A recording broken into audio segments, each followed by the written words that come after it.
alaykum. Inson hayotida sog'lik eng katta boylik hisoblanadi.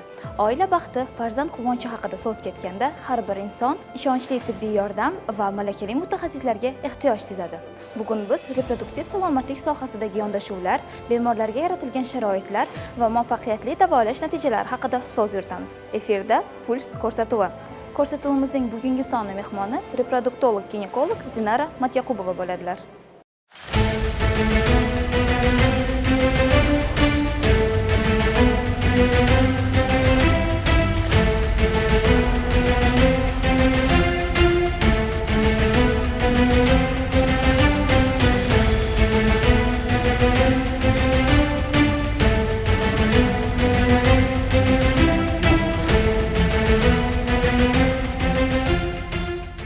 Reproduktolog shifokor bu qanday mutaxassis va uning vazifalari nimalardan iborat?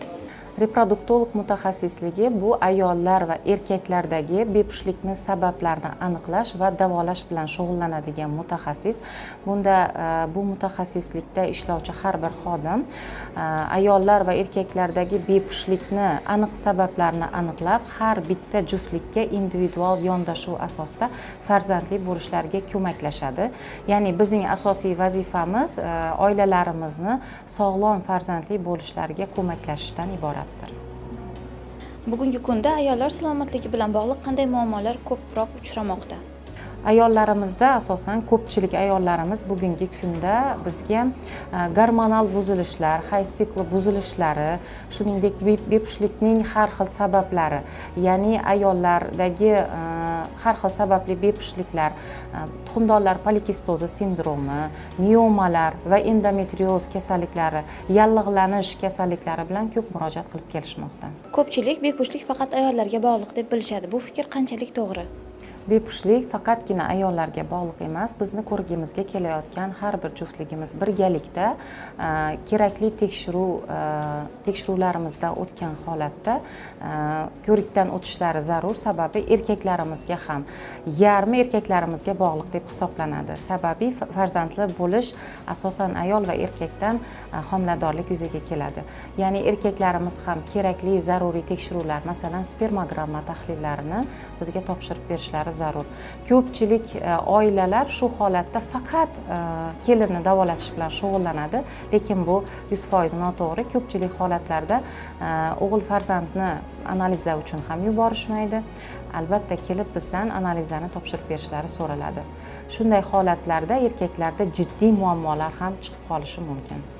Ko'pchilik hammasi vaqt bilan bo'ladi deb o'ylaydi. Qachon mutaxassis ko'rigiga murojaat qilish lozim?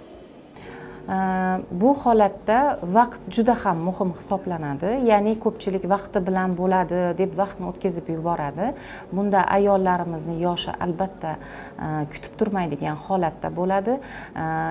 35 yoshgacha bo'lgan ayollar bir yil davomida birgalikda jufti bilan yashagan holatda homiladorlik kuzatilmasa, 35 yoshdan oshgan ayollarimiz 6 oy davomida birgalikda yashagan holatda homiladorlik kuzatilmasa, umuman bir yil ichida turmush qurgan juftliklarimizda homiladorlik kuzatilmasa, reproduktolog ko'rigiga kelish tavsiya qilinadi. Ayni paytda Surgimed klinikasi reproduktiv salomatlik sohasida qanday xizmatlarni taklif qiladi?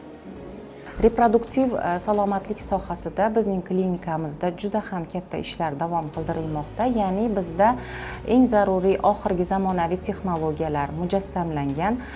Tabiiy homiladorlik uchun ham, ayollardagi inseminatsiya amaliyotlari uchun ham kerak bo'ladigan bo'lsa, eng oxirgi zamonaviy texnologiyalarimiz eko amaliyotlari, ICSI amaliyotlari, erkaklardagi bepushtlikni davolash maqsadida urolog, androloglarimiz tomonidan o'tkaziladigan tezi, mikrotezi amaliyotlari, embrionlarni muzlatish va saqlash, embrionlarda genetik tekshiruvlarni o'tkazish ishlari bizda hammasi mujassamlashgan. Ya'ni klinikamizning o'zida hamma jarayon birgalikda o'tkaziladi.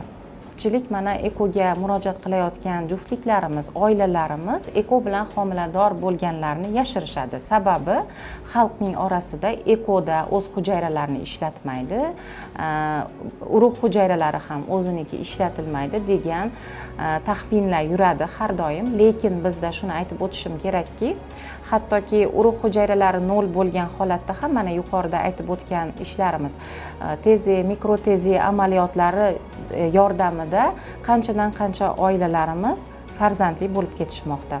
Bu narsalar umuman noto'g'ri. Yana ekoda eng ko'p miflardan biri embrionlar almashib ketishi, boshqa birovniki ishlatilishi mumkin degan taxminlar ham mavjud. Bu ham umuman noto'g'ri. Bizda har bitta embrionlarimiz ma'lum bir shifrlangan salomenalarda saqlanadi va bu hech qanaqasiga almashib ketmaydi. Bu jarayonda 3-4 ta mutaxassis birgalikda tekshiruvlar o'tkazib, so'ng embrion ekish ishlari ham o'tkaziladi. Ko'pincha bemorlar bir muammo bilan keladi, ammo sabab boshqa sohada bo'lishi mumkin. Shu nuqtai nazardan klinikada qaysi mutaxassislar jamoa bo'lib faoliyat yuritishadi?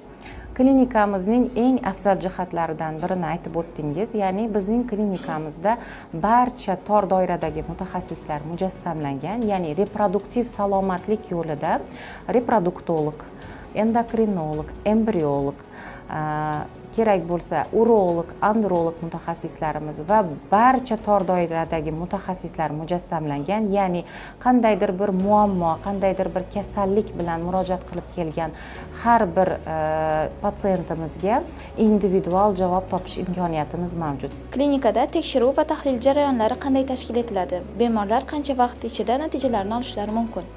Albatta, bepushtlik bilan murojaat qilib kelayotgan juftliklarimizda har bitta juftlikda har xil muammo uchraydi. Bu muammoning chuqurlik darajasiga qarab juftliklarimizda tezroq natija bo'lish imkoniyati bo'ladi.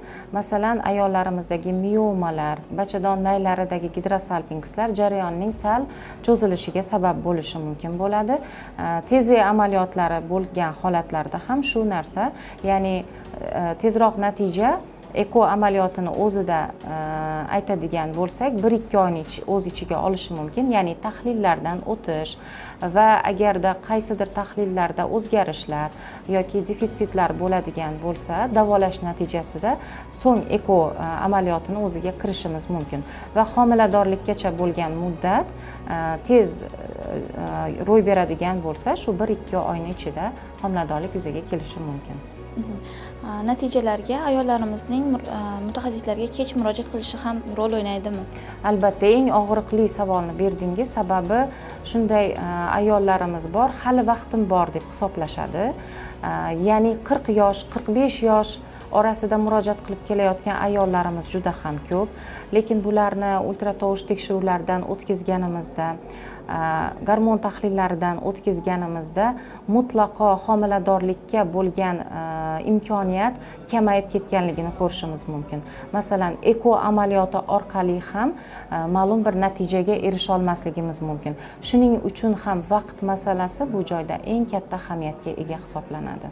Klinikamizda barcha asbob uskunalar zamonaviy texnologiyalar bilan ta'minlangan. Tahlillarimiz, ultratovush tekshiruvlari, ginekologik tekshiruvlar, barcha gormon tekshiruvlari va surtma tahlillari va onkoskrining tahlillari ham bizda mujassamlangan, ya'ni bachadon bo'yni rak kasalliklari va rak oldi kasalliklarini, bachadondagi onkologik jarayonlarni oldindan aniqlash imkoniyatlari klinikamizda mujassamlangan. Bugungi kunda stress va ruhiy zo'riqish ayollar salomatligiga qay darajada ta'sir qilmoqda va to'g'ri ovqatlanish haqida ham fikringizni bildirib o'tsangiz. Bu jarayonda stress va uyquning ahamiyati juda ham muhim.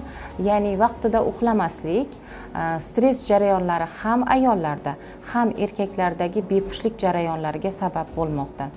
Shuningdek, zararli odatlar, ko'pchilik hisoblaydi zararli odatlar meni fertilligimga umuman ta'sir qilmaydi deb erkaklarimiz murojaat qilishadi, lekin zararli odatlarni tark etmaslik mana shu tahlillarni yomonlashishiga, homiladorlik yuz berishi kechikishiga sabab bo'lishi mumkin.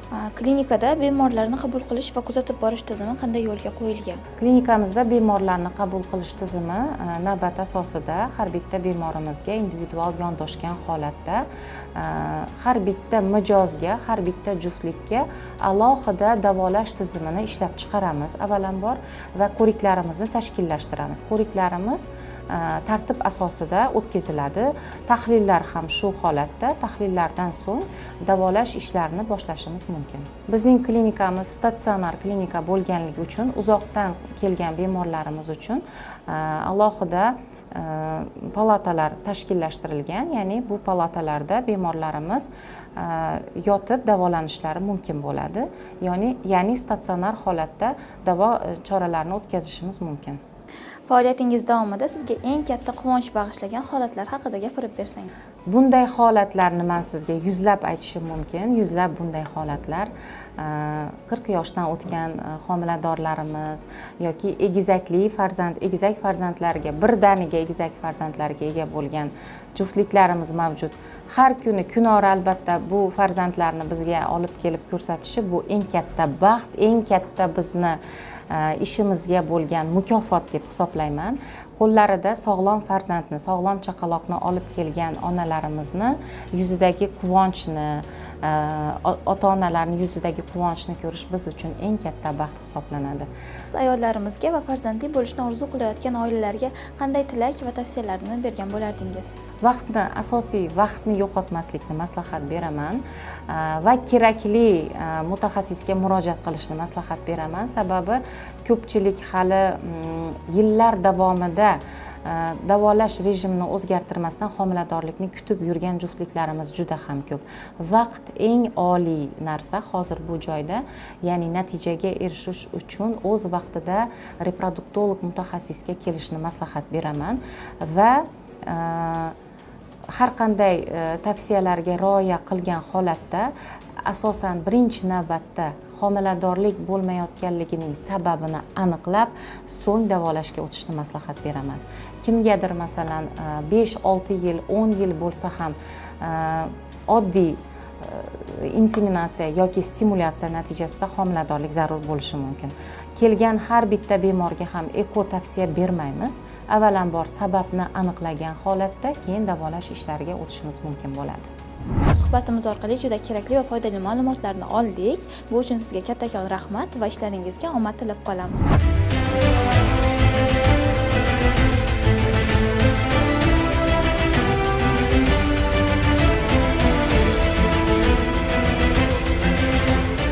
Subjemet klinikasiga shu farzandsizlik bilan murojaat qilib keldim. Shu yerda men necha yillik orzuyimni erishdim. Bu albatta Dinara Sabirovna doktorimni yordamlari, mehnatlari, harakatlari, avvalo shirin so'zlari bilan amalga oshdi bu.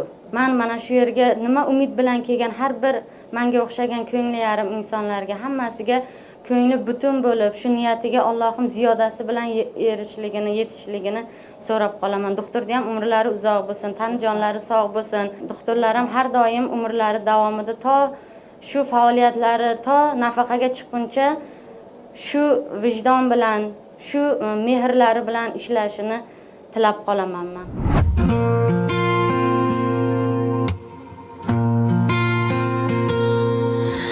Dar çekende tonların bedor, kalbim ağrır, yığlar edi zor. Şifo istab geldim bir maskan, Surjemette toptum bahtiyar. Amatsizgah şifakorları derdim olgan, madat korları koli engil, mehri daryosiz bahtımızga soğuk bulun doyum.